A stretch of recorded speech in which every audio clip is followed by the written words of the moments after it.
ఏదైతే కెమికల్ పరిశ్రమ ఎస్విఎస్ ఏదైతే కెమికల్ కంపెనీ ఏదైతే ఉందో పరిశ్రమ ఇక్కడ ఫైరు జరగడం జరిగింది. ఇక్కడ ఏంటంటే ఇక్కడ చుట్టుపక్కల ఉన్న గ్రామాల్లో ఉన్న ప్రజలు భయాందోళనకి గురవుతున్నారు. గతంలో కూడా చాలా కంపెనీలు కూడా ఇలాంటి ఘటనలు చాలా జరిగాయి. కంపెనీ యాజమాన్యం నిర్లక్ష్యం వల్ల జరుగుతున్నాయి ఇలాంటి ఫైరు. ఈరోజు ఏదైతే ఇలాగా ముప్పుకు గురవుతున్నారో కావున కంపెనీ యాజమాన్యం గత ప్రభుత్వాలు అవ్వచ్చు, ఈ ప్రభుత్వం అవ్వచ్చు, సేఫ్టీ ఏదైతే ఉందో దాని మీద ఎటువంటి శ్రద్ధ వహించట్లేదు. కావున ఇప్పటికైనా కూడా కళ్ళు తెరిచి కంపెనీ యాజమాన్యం సేఫ్టీ మీద శ్రద్ధ పట్టాలి. అలాగే ప్రభుత్వ యంత్రాంగం కూడా సేఫ్టీ మీద శ్రద్ధ పట్టాలి. దీని మీద ఏంటంటే మేము తీవ్రంగా బీసీవై పార్టీ యలమంచిలి నియోజకవర్గం అనకాపల్లి జిల్లా నుంచి మేము తీవ్రంగా ఖండిస్తున్నాము.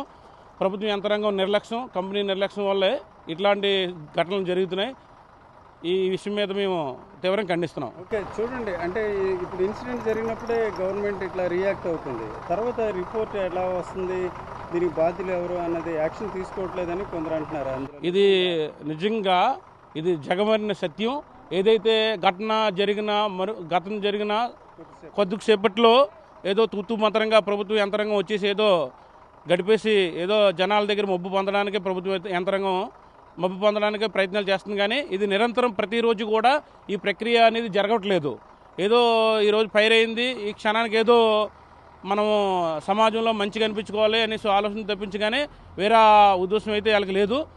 ఏదైనా కార్మికులు ప్రాణాలంటే చాలా చులకనగా చూస్తుంది ప్రభుత్వ యంత్రాంగం.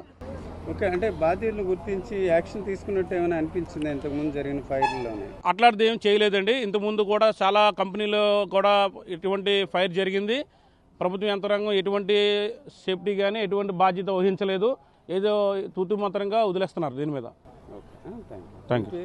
నా పేరు మేరుగు నోకరాజు, అనకాపల్లి జిల్లా యలమంచిలి నియోజకవర్గం బీసీవై పార్టీ తరపు నుంచి మేము మాట్లాడుతున్నాం. చరిత్ర సృష్టించినోడు ఇప్పుడు ఆ చరిత్రని తిరగరాయబోతున్నాడు. అబద్ధాల గోడల్ని బద్దలు కొట్టి నిజాలను రాగా మీ ముందుంచబోతున్నాడు. నిజమైన వార్తల కోసం వెంటనే డౌన్లోడ్ చేసుకోండి రా యాప్ని.